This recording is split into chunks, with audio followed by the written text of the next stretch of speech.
Naghahanap ba kayo ng speaker na pwede sa TV, PC, laptop, cellphone, tablet, at saka projector? Ito guys, itry nyo to, One-Hora BOC241. May wireless na rin to guys dahil sa Bluetooth 5.0 niya up to 30 feet at saka auxiliary. Tapos HD quality na rin yung audio nito guys. High fidelity, high sound quality at saka volume na to mga lods. Malakas at saka maganda yung tunog niya. Pati yung bass nito guys nagustuhan ko rin. Dual speaker, design na siya guys, tag 5 watts. Full range speakers, 99% lossless recorded audio. At saka 4D stereo. Supported na rin yung USB at saka TF card up to 32 gig. Kasama na rin sa package yung cable ng auxiliary 3.5mm at saka yung Type-C USB cable na gagamitin nyo pang charge ng unit. Ang charging time nito guys is 3.5 hours tapos pwede nyo siyang gamitin ng up to 5 hours at maximum volume. So kapag mas mahina siya, mas matagal nyo ito magagamit guys. Kasi meron tong 2,400 mAh battery, kaya matagal siya malobat. Pwede nyo rin itong gamitin guys na nakasaksak habang nagcha-charge para hindi siya malobat. May controller na rin siya dito mga lods para sa power on and off at saka sa volume adjustment. Tapos, meron na rin siyang light indicator dito guys kapag naka-on siya.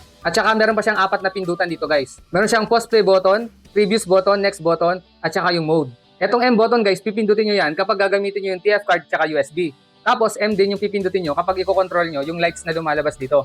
Kasi ang kagandahan nito guys, meron din tong RGB light. Umiilaw to guys kapag naka-on na siya. Pwede nyo rin patayin yung ilaw guys gamit yung M button.